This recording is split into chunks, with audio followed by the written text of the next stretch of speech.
Good morning, friends. Hello to you. I pray you are well, and this day treats you with some grace. How are you this day? Oh, join me.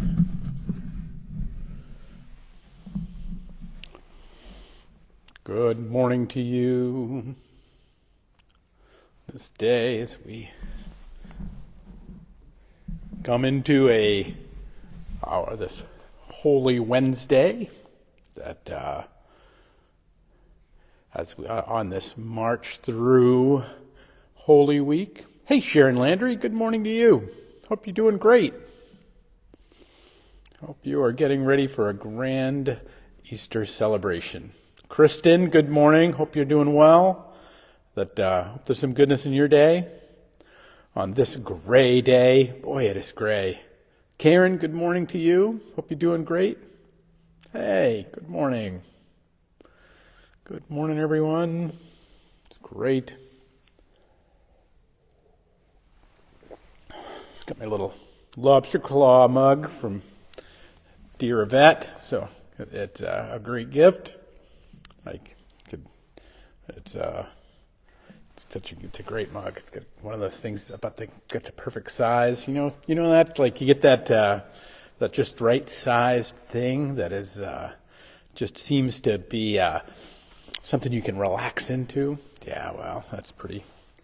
I kind of like this mug for that reason. Good morning, everyone. Got a couple more people coming along, and we will get going here. All right. Very good. Okay, good morning, everybody. It is the 27th day of March on this Wednesday on this Holy Week, as we continue our journey toward the cross, toward the resurrection, towards this Easter day. As we are gathering today, I wanted to remind you or just to ask you that you might keep Larry Laverty in our prayers. He is going in for a bit of a procedure today, and as the docs care for him, we'll lift Larry up in our prayers. Hope that we can all do that, and that we might be able to rest in God. Because I think of all the events in Holy Week, and this is what is called Holy Wednesday. You might see this theme, Holy Monday, Holy Tuesday, Holy Wednesday. You get it. We're not a complicated people here. That on Holy Wednesday, there we come to this, I think might be one of the most amazing of all the events of Holy Week, which we really don't know what they are. We don't know what Jesus was up to on Holy Wednesday. For all that the Gospels record, for all that the Gospels know, Holy Wednesday is largely a lost time in the narrative. And I think in part because, Jesus wasn't up to a lot on Holy Wednesday. I mean, we can make the assumption the days before and the days after he is with Mary and Martha and Lazarus hanging out in Bethany. That's what he's doing when the events of the week are not being recorded. So we can make an assumption, but we don't know that may be what he was doing. And there's other people they call it. This was the time that the kind of all the bad stuff happens. It's when Judas plots with the Pharisees, and when the Pharisees plots to kill Jesus, and all this intrigue is sometimes called Spies Wednesday in some of the more conservative traditions. But I think there's something incredible in the fact that right in the middle of the most read, most holy description of God's salvation for humanity. This story that finds its zenith and its pinnacle over these events of this week, right in the center of it, right in Holy Wednesday, is this day of holy rest. That Jesus doesn't do a lot on this day, if anything. It brings us back to the commandments. It brings us back to this, well, the great commandment of the Sabbath day. From Exodus 20, that remember the Sabbath day and keep it holy. 6 days you shall labor and do all your work, but the seventh day is a Sabbath to the Lord your God. On it you shall not do any work, neither you shall, nor your son or daughter, or your male or female servant, nor your animals, nor your foreigner reside in your towns. For in 6 days the Lord made heavens and earth, the sea, and all that is in them. But he rested on the seventh day. Therefore, the Lord blessed the Sabbath day and made it holy. Now, obviously, Wednesday isn't a Sabbath day, but it does speak to this notion of Sabbath time. This time that we spend, that we outside of work and labor and worry. That when this commandment is recorded, it says, keep the Sabbath holy. Well, what does holy mean? Holy simply means set aside. Take your time of rest. What this is really saying to us is take your time of rest and keep it apart from all other time. Keep it separate from ordinary time.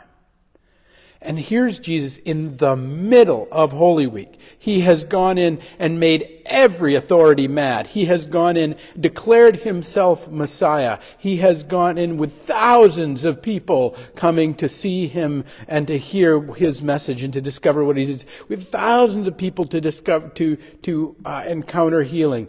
This incredible 72 hours that is about to launch on the Triduum, these 3 days of Jesus'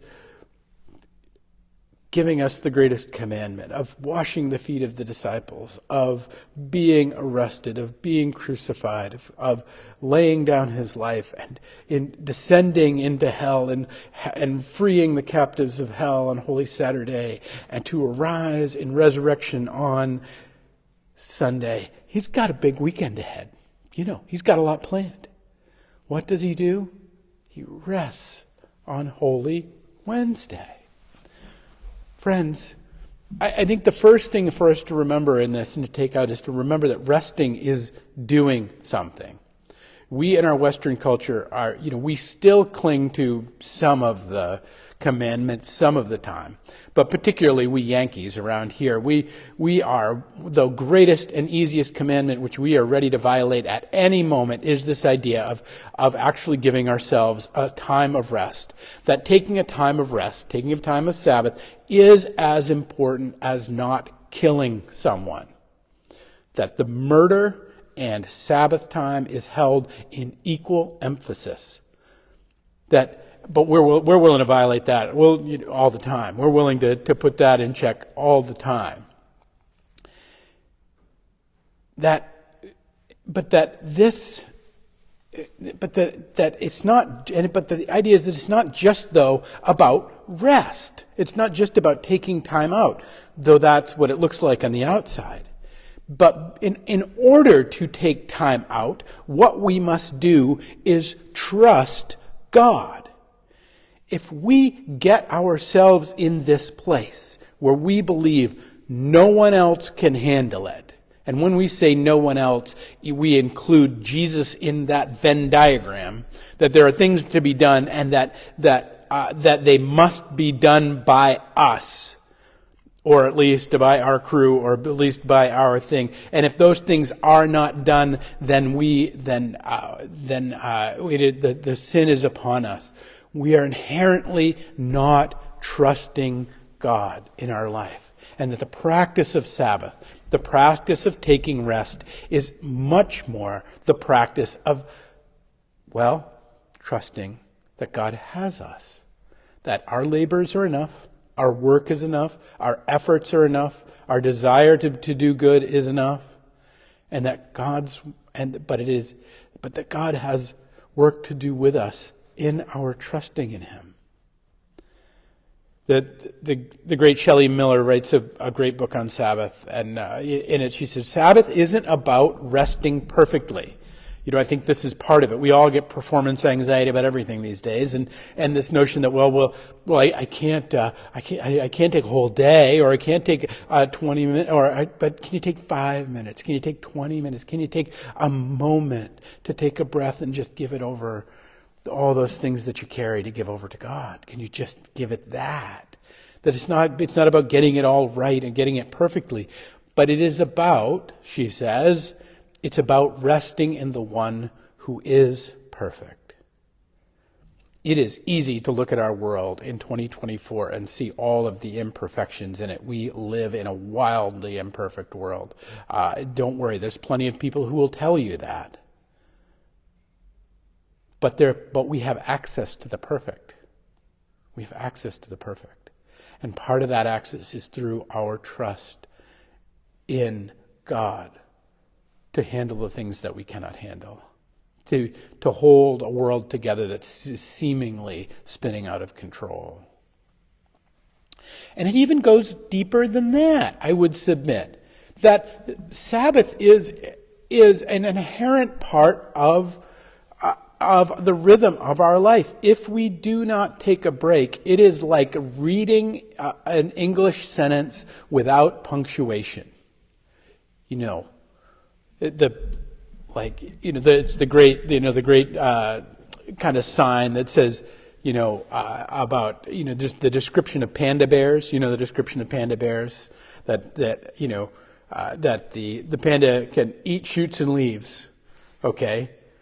How, that's what pandas do, right? They eat bamboo shoots and they eat leaves. That's what they do. Or if you put a comma in it, they eat, shoot, bang, and leave. So very different image of a panda bear, if you think about it. The second one, I'm not so sure I want to have dinner with. That where we put the pauses and where we put the emphasis on the wrong syllable, sometimes it actually dictates the entire meaning of of our lives and the entire meaning of what we're trying to say and what we're trying to do. And that taking a break, having some rest in the middle of things, having some rest in the midst of us, putting that trust in God that I just spoke of, being able to rest in the perfect.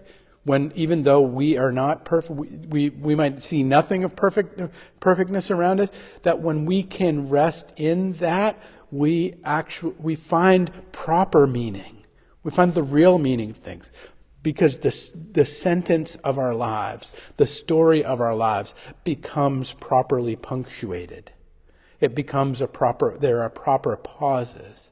Part of the whole reason I started this 11:11 was to stay connected with all of you through the time of COVID, when people's lives lost their rhythm and lost their punctuation. And it was so, because mine had done the same, and I was feeling it. I wanted to put a thing in the middle of a day that if you chose, you could find someone with you in that place, in that time, to give a pause. That I think in many ways what 11:11 has become is a practice of Sabbath. It's become a practice of taking a rest in the middle of the day. Right in the middle of the day, like as if it were Holy Wednesday. How about that? Let that one sink in for a second. And it really does go right down to our physical self. Wayne Mueller, in his book on Sabbath, says this. He says, if we do not allow the rhythm of rest in our overly busy lives, illness becomes our Sabbath. Our pneumonia, our cancer, our heart attack, our accidents create Sabbath for us. One of the great authors of one of the better books I read about the Camino de Santiago, John Alexander Shia, tells the story of that when he finished his first Camino, having worn his backpack every day for nearly 40 days, when he finished it, he flew home to America and he grabbed his backpack off of the carousel and his back tweaked. And his back tweaked in such a way that he was laid up for months afterwards. Now, he had thrown that backpack on 1,000 times in the course of his pilgrimage. He had carried that weight any number of ways and any number of times. But just as he had gotten home, he tweaked that back, and he was laid up for months. He was not able to teach. He was a college professor. He was unable to teach. He was unable to do nearly anything except sit still. And he considers that, upon reflection and upon time, in the middle of it, it was much more difficult. But he actually considers that one of the greatest parts of his pilgrimage was this time where he had nothing to do and could do nothing. And where all of that activity that he was planning to launch into as he returned from pilgrimage was taken from him. He believed that rest period, that time was one of the most fruitful and important and powerful times. And largely it's because he realized he had been going for like 10 years without taking a break. And that finally it came to where Sabbath sought him out. And Sabbath wrestled him to the ground. And if he would not take it himself, it took him in the form of injury. And he considers it one of the most fruitful times with God that he had had in his life, was this time that God just made him stop. Now, I'm not saying all illness is that. I'm not saying that. But in his case, and I think in some of our cases, this is a piece of how we could, a piece of how we can embrace. Because to remember, resting is doing something. You know, where our good Puritan Protestant ancestors will tell us, we just have to keep going. We have to do more, be more, But resting is a job. Resting is a thing we are called to do.